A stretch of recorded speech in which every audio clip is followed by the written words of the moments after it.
საქართველოს პოლიცია იმისათვის, რომ საზოგადოებაში მოახდინოს დანაშაულის პრევენცია და სამართალ დარღვევის აღკვეთა ახორციელებს პოლიციურ რეჟიმის მმართველობას ძალიან ხშირად, რომელიც დაკავშირებული არის ადამიანის უფლებების შეზღუდვასთან. დაუშვათ, როდესაც საკითხი დგას იმასთან დაკავშირებით, რომ პოლიციელი შეგვაჩერებს ქუჩაში, ის მოქმედებს საქართველოს კანონი პოლიციის შესახებ. კერძოდ, ყველაზე მნიშვნელოვანი არის ამ შემთხვევაში ზედაპირული შემოწმება და დათვალიერება, როდესაც ძალიან ხშირად ადამიანებს აჩერებენ პოლიციელები და მას ამოწმებენ ზედაპირულად. ანუ აღნიშნული არის, ასე ვთქვათ, პირადი ცხოვრების ხელშეუხებლობის დარღვევა, გარკვეულწილად, თუმცა აღნიშნული ჩარევა და დარღვევა არის პროპორციული ლეგიტიმურ მიზანთან. კერძოდ, რას გულისხმობ, როდესაც პოლიციელი შეგვაჩერებს ქუჩაში, მას აქვს სპეციალური, ასე ვთქვათ, საფუძველი და უფლებამოსილება იმისა, რომ გადაგვამოწმოს, თუმცა საფუძვლის გარეშე პოლიციელის მიერ გაჩერება არის უხეში დარღვევა ადამიანის უფლებების. ეს საფუძველი შეიძლება იყოს სამი, როდესაც ჩვენ გვაჩერებს პოლიცია, უნდა შევეკითხოთ, რა საფუძვლით გვაჩერებს და რა საფუძვლით სურს გარკვეულწილად, რომ ზედაპირულად დაგვათვალიეროს და შეგვამოწმოს. პირველი, ეს არის, როდესაც ჩვენ ვდგავართ სპეციალურ ტერიტორიას დაქვემდებარებულ, ასე ვთქვათ, დაწესებულებებთან 20 მეტრის რადიუსში. აღნიშნული დაწესებულება შეიძლება იყოს საპატრიარქო, საკანონმდებლო ორგანო, შინაგან საქმეთა სამინისტრო და სხვადასხვა დაწესებულებები, როცა 20 მეტრის რადიუსში ვდგავართ, პოლიციას უფლება აქვს მოვიდეს და ზედაპირულად დაგვათვალიეროს. მეორე, როდესაც პოლიციას აქვს ვარაუდი, რომ იმ ადგილას იკრიბებიან, ასე ვთქვათ, სამართალ დარღვევის ჩამდენი პირები. ეს არის საკმაოდ ფართო ვარაუდი და ამ შემთხვევაში პოლიციას აძლევს საშუალებას იმისას, რომ დაათვალიეროს თავიდან ბოლომდე ადამიანი. და მესამე, როდესაც პოლიცია შეატყობს, რომ შენ სხეულზე გაქვს გარკვეულწილად სამართალ დარღვევისთვის ან კანონ დარღვევისთვის მიმართული ნივთი ან იარაღი. ეხლა რა არის ზედაპირული დათვალიერება და შემოწმება? პირველ რიგში ეს არ უტოლდება ჩხრეკას, ეს არ არის ჯიბეში ხელის ჩაყოფა ან ჩანთის გაჩხრეკვა, ეს არის, ასე ვთქვათ, ხელით ან სპეციალური საშუალებით გარკვეულწილად ზედაპირის შემოწმება. თუ პოლიციას გაუჩნდება იმის გონივრული ეჭვი და, ასე ვთქვათ, ვარაუდი, დასაუთებული ვარაუდი, რომ ზედაპირული შემოწმების შემდეგ აუცილებელი არის პირადი ჩხრეკის ჩატარება, ამ შემთხვევაში ჩაატარებს პირად ჩხრეკას სისხლის სამართლებრივად და შეადგენს სპეციალურ ოფს. რაც ყველაზე მნიშვნელოვანია ძალიან ხშირად, როცა პოლიცია ზედაპირულად ამოწმებს გარკვეულწილად კონკრეტულ სუბიექტს, ამ შემთხვევაში ის არ ადგენს ოფს, რომელიც გათვალისწინებულია საქართველოს კანონი პოლიციის შესახებ კონკრეტული ნორმით. ანუ როცა პოლიცია მოვა თქვენთან ამ შემთხვევაში და დაგათვალიერებს ზედაპირულად, თქვენ აუცილებლად უნდა მოსთხოვოთ პოლიციას, რომ შეადგინოს ოქმი და განგიმარტოთ გასაჩივრების უფლება, ამ შემთხვევაში თუ დაირღვა თქვენი ადამიანის უფლება და თავისუფლება ისეთი ინტენსივობით, რომელსაც ფიქრობთ, რომ ამ შემთხვევაში სახელმწიფომ დაგირღვიათ კანონი. ასევე რაც ყველაზე მნიშვნელოვანია, პოლიციას უფლება აქვს შეგაჩერებთ მხოლოდ და მხოლოდ 9 საათით, ანუ 30 წუთით.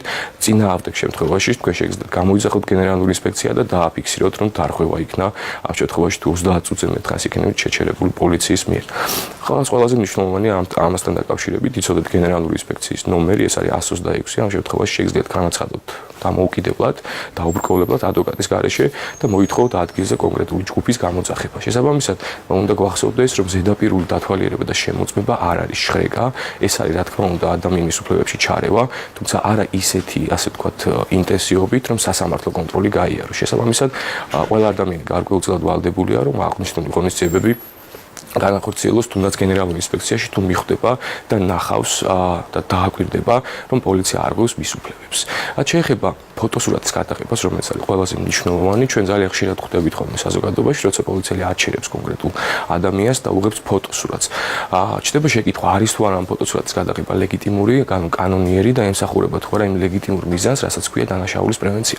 პოლიციას აქვს მხოლოდ და მხოლოდ ერთ შემთხვევაში ფოტოს გადაღების უფლება, როდესაც პირადი იდენტიფიკაცია, ადამიანის პირადი იდენტიფიკაცია ვერ ხერხდება, ან მას არ აქვს თან პირადობა, პასპორტი, მას არ ახსოვს საცხოვრებელი ადგილი და არ ახსოვს პირადი ნომერი. ამ შემთხვევაში პოლიციელი, რა თქმა უნდა, უფლებამოსილია, თუ ჩათვლის საჭიროდ ვარაუდის თვალსაზრისით და ამ ეტაპზე თუ ჩათვლის პოლიციელი, რომ გადაამოწმოს ადამიანის პირადი ინფორმაცია. პირადი ინფორმაციის გადამოწმების შემდეგ, თუ ადამიანის იდენტიფიკაცია ვერ მოხდა იმ სუბიექტის, ამ შემთხვევაში პოლიციელი უფლებამოსილია განახორციელოს სხვადასხვა ღონისძიებები, მათ შორის ფოტოსურათის გადაღება.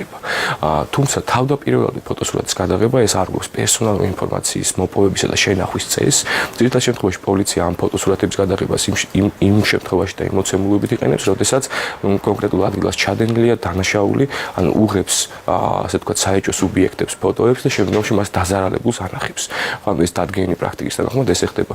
ეს ამის პრევენცია რომ განხორციელდეს, პირველი ადამიანმა არ უნდა გადააღებინოს პოლიციას ფოტოსურათი, თუ მისი იდენტიფიკაცია ხდება ამ შემთხვევაში შემთხვევაში თუ პოლიციელი დაჟინებით მოითხოვს ფოტოსურათის გადაღებას, ამ შემთხვევაში საშუალება აქვს კონკრეტულ სუბიექტს გამოიძახოს გენერალური ინსპექცია და განაცხადოს კანონდარღვევის შესახებ. ვინაიდან ეს პირველ რიგში არღვევს საქართველოს კანონი პოლიციის შესახებ შიდა კანონმდებლობას, პოლიციის ქცევის და ეთიკის ნორმას და მესამე, ეს არღვევს სისხლის სამართლის საპროცესო კანონმდებლობას, ვინაიდან დაზარალებულისთვის წინასწარ სავარაუდო ბრალდებულის ფოტოსურათის წარდგენა არ არის ამოცნობა და ეს არის მინიშნება ამ კონკრეტულად, ასე ვთქვათ, ამ საგამოძიებო მოქმედების ამოცნობისაკენ. შესაბამისად, ჩვენ უნდა ვიცოდეთ სამი რამ. პირველი, ზედაპირული დათვალიერებისა და შემოწმების დროს მოვთხოვოთ პოლიციას საფუძველი რა შემთხვევაში გვამოწმებს. მეორე, აუცილებლად მოვითხოვოთ კონკრეტული ოქმის შედგენა და ასე ვთქვათ, გასაჩივრების უფლების განმარტება და დავაკვირდეთ დროს. ანუ არის თუ არა 30 წუთი ნამდვილად, როცა პოლიცია დროებით შეგვაჩერებს. თუ ეს 30 წუთზე მეტია, ამ შემთხვევაში აღნიშნული უკვე არის კანონდარღვევა.